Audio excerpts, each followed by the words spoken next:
আসসালামু আলাইকুম রহমতুল্লাহি ওবারাকাতুহু। আলহামদুলিল্লাহ, আল্লাহ পাকের মেহেরবানি, ইতিমধ্যে আমাদের 11টি তারাবি চলে গেছে। আজকে 12তম তারাবি শুরু হবে এবং 15তম পারা তেলাওয়াত করা হবে। আজকে তেলাওয়াতের মাধ্যমে কোরআনের অর্থ কিন্তু শেষ হয়ে যাচ্ছে। মাহে রমজান এমনিভাবে শেষ হয়ে যাবে। এই শেষ হওয়ার পারা শুরু হয়ে গেল ধরতে পারে। আজকে সূরা বনী ইসরাঈল দিয়ে তেলাওয়াত শুরু হবে। আল্লাহ রাব্বুল আলামিন ঘোষণা করেছেন নবীজি মেরাজ সম্পর্কে, সুবহানাল্লাযী আসরা বিআবদিহি লাইলাম মিনাল মাসজিদিল হারামি ইলাল মাসজিদিল আকসাল্লাযী বারাকনা হাওলাহু লিনুরিয়াহু মিন আয়াতিনা ইন্নাহু হুয়াস সামিউল বাসীর। অর্থাৎ আল্লাহ রাব্বুল আলামিন সেই মহান সত্তা, যিনি রাত্রের একটা অংশে তার হাবিবকে মক্কাতুল মুকাররমা থেকে বাইতুল মুকাদ্দাস ফিলিস্তিন নিয়ে গিয়েছেন, যার চতুর্পাশ ছিল রহমতে ভরপুর, বারাকায় ভরপুর, এবং তার নিদর্শন দেখার জন্য তিনি তাকে নিয়ে গিয়েছেন। এই আয়াতটি প্রমাণ করে যে আল্লাহ নবী মেরাজে গিয়েছেন এবং আল্লাহ পাকের দিদারে ধন্য হয়েছেন। আজকে আরও আলোচনা করা হবে যে এক পর্যায়ে চাঁদ এবং সূর্যের আলো সেম ছিল। চাঁদও রৌদ্রের মতো আলো দিত, সূর্য যেমন আলো দিচ্ছে এখন। তো এক পর্যায়ে আল্লাহ রাব্বুল আলামিন সিদ্ধান্ত নেন যে চাঁদের আলোকে কমিয়ে দিবেন। এই সম্পর্কেই ইহুদিরা নবীজি প্রশ্ন করেছেন, নবীজি যে আপনি আল্লাহ নবী হয়েই থাকেন, তাহলে প্রশ্ন বলেন তো চাঁদের মধ্যে দাগটা কিসের? কিসের এই দাগ, কালো দাগটা? ধর আল্লাহ পাক আয়াত নাযিল করেছিলেন, ওয়াজআলনা আল-লাইলা ওয়ান-নাহারা আয়াতাইনি। আল্লাহ পাক এই দিন এবং রাত্রকে নিদর্শন বানিয়েছেন, দুইটাকে। ফামাহাউনা আয়াতাল লাইল, অথবা আল্লাহ পাক রাত্রে যে চাঁদের যে আলোটা, সেটা আল্লাহ পাক কমিয়ে দিয়েছেন। জিবরাইল সাল্লাম তার পাখা দিয়ে এই চাঁদে ঝাপটা মেরেছে, বাড়ি মেরেছিল, এবং তার আলোকে কমিয়ে দেওয়া হয়েছে। ওয়াজআলনা আয়াতান নাহার, এবং আল্লাহ পাক দিনে আলো করেছেন মুবসিরা, প্রখর, ব্যাপক, দীপ্ত। যে আল্লাহ পাক দিনে আলোকে দীপ্ত করেছেন এবং রাতে আলোকে কোমল করেছেন। এবং আজকে আর আলোচনা করা হবে যে আল্লাহ রাব্বুল আলামিন হাসরের ময়দানে মানুষকে আমনত হাতে দিয়ে দিবেন, বলবেন ইকরা কিতাবাক, তুমি তোমার ডায়েরিটা পড়ো, তুমি তোমার কিতাবটা, বইটা পড়ো, তোমার নামে যে লেখা, তুমি যা আমল করেছো, লেখা হয়েছে, তুমি পড়ো। কাফা বিনাফসিকা আল-ইয়াওমা আলাইকা হাসিবা, তুমি তোমার জন্য যথেষ্ট হিসাব করার জন্য, তুমি জান্নাতি না জাহান্নামী, তুমি পড়ো, তুমি পড়লে তুমি বুঝবে, বিচার তুমি করতে পারবে। এবং আমরা যখন আমাদের জীবনের ডায়েরি পড়ব, নিস্তব্ধ হয়ে যাব, বুঝে নেব যে আল্লাহ রহমত ছাড়া মুক্তির, বাঁচার কোনো পথ নাই, নবী সুপারিশ ছাড়া আর কোনো গতি আমাদের নাই।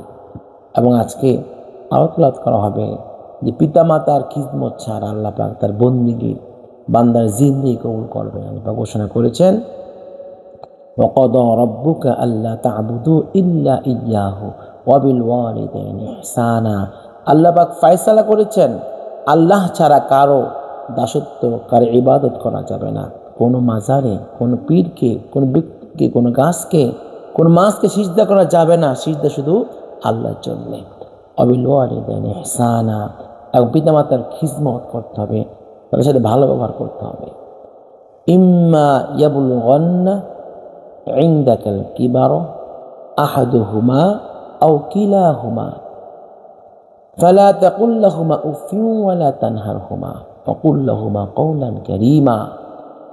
যদি পিতামাতার দুইজনকেই পাওয়া যায় বা একজনকে পাওয়া যায় বৃদ্ধ অবস্থায়, এদের সাথে উফ শব্দ ব্যবহার করা যাবে না, দুর্ব্যবহার বিন্দু পরিমাণ করা যাবে না। ওয়াকুল লাহুমা কওলান কারীমা, আল্লাহ বলেন তার সাথে মিষ্টি ভাষায় কথা বলো। কেমন মিষ্টি ভাষায়, কেমন নম্র ভাষায়? তাফসীরের মধ্যে এসেছে, একজন পাজি মনিবের সামনে অপরাধীকৃত দাস যে ভাষায়, যে সুরে কথা বলে, পিতামাতার সাথে তেমন সুরে আপনাকে আমাকে কথা বলতে হবে। ওয়াখফিদ লাহুমা জানাহাদ দুল্লি মিনার রাহমা, আল্লাহ বলেন বাবা মা জীবিত আছে, তোমার দুই হাত, মায়াবী দুই হাত, তোমার ব্যয়ের দুই হাত তোমার মায়ার 2 হাত তুমি প্রশস্ত করো, যত পারো এদের জন্য ব্যয় করো। আর তারা মারা যায়, তারা দুনিয়াতে চলে যায়, ওকুর রব্বির হামহুমা কামা রাব্বায়ানি সগীরা, তুমি বলো যে আল্লাহ, ছোট্টবেলায় মা বাবা মাত্র গোসল করে এসছেন, ফ্রেশ হয়ে এসছেন, আমি তার কোলে উঠে পেশাব করে দিয়েছি, টয়লেট করে দিয়েছি, তারা রাগ করেননি। আল্লাহ, আপনিও সেই ছোট্টবেলা যেরকম বাপ মা আমাকে মায়া করেছে, আপনার পিতা মাতাকে মায়া করে কবরে ভালো রাখেন। আজকে পিতা মাতার খিদমত যে আবশ্যক, কি করণীয় কি বরণীয় আলোচনা হবে। এবং আলোচনা হবে যে আল্লাহর নবীর জন্য আল্লাহ পাক তাহাজ্জুদের নামাজটা আবশ্যক করে দিয়েছিলেন। অমিনাল লাইলি ফাতাহাজ্জাদ বিহি নাফিলাতাল লাক, হাবিব রাত্রিবেলা আপনার জন্য একটা বিশেষ নামাজ আবশ্যক করে দিলাম, আপনাকে তাহাজ্জুদ নামাজ পড়তে হবে। আসা আইয়াবআসাকা রাব্বুকা মাকামান মাহমুদা, আশা করা যায় বা অবশ্যই আপনার প্রভু আপনাকে হাসরের ময়দানে একটা সম্মানের স্থানে বসাবেন। তাফসীরের মধ্যে এসছে এই সম্মানের স্থান বলতে আল্লাহ পাক আরশে আজিমকে বুঝিয়েছেন, যে আল্লাহ পাক আরশে আজিমে আমার নবীজিকে বসিয়ে দিবেন। সুবহানাল্লাহ। এবং কোরআন, এটা কিন্তু শুধু কোরআন আসমানি কিতাব এখানেই সীমিত নয়। কোরআন শিফা, এই অন্তরে কলুষিত আছে, বক্রতা আছে, অশান্তি আছে, যত ধরনের পীড়া আছে, রোগ আছে, তার জন্য কোরআন হচ্ছে শিফা। অনুনাজ্জিলু মিনাল কোরআনি মা হুয়া শিফাউন, শিফা ওয়া রাহমাতুল লিল মুমিনিন, এবং মুমিনদের জন্য রহমত। কোরআন হচ্ছে মুমিনদের জন্য রহমত স্বরূপ। আজকে তেলাওয়াত করা হবে এবং আরও তেলাওয়াত করা হবে যে আসহাবে কাহাফ, এটা একটা যুবকদের একটা দল, যারা তৎকালীন সময়ে বিশ্বাস করতেন আল্লাহকে, একাত্মবাদী বিশ্বাসী ছিলেন, কিন্তু বাদশাহ ছিল, তখনকার বাদশাহ ছিল নাফরমান কাফের। তারা এই ছেলেদেরকে মারধর করার জন্য, মেরে ফেলার জন্য চেষ্টা করেছে। তখন এই ছেলেগুলো যখন একটা পাহাড়ের গুহার মধ্যে গিয়ে আল্লাহ আশ্রয় চাইলেন, আল্লাহ পাক আশ্রয় দিলেন। সে আশ্রয় কি?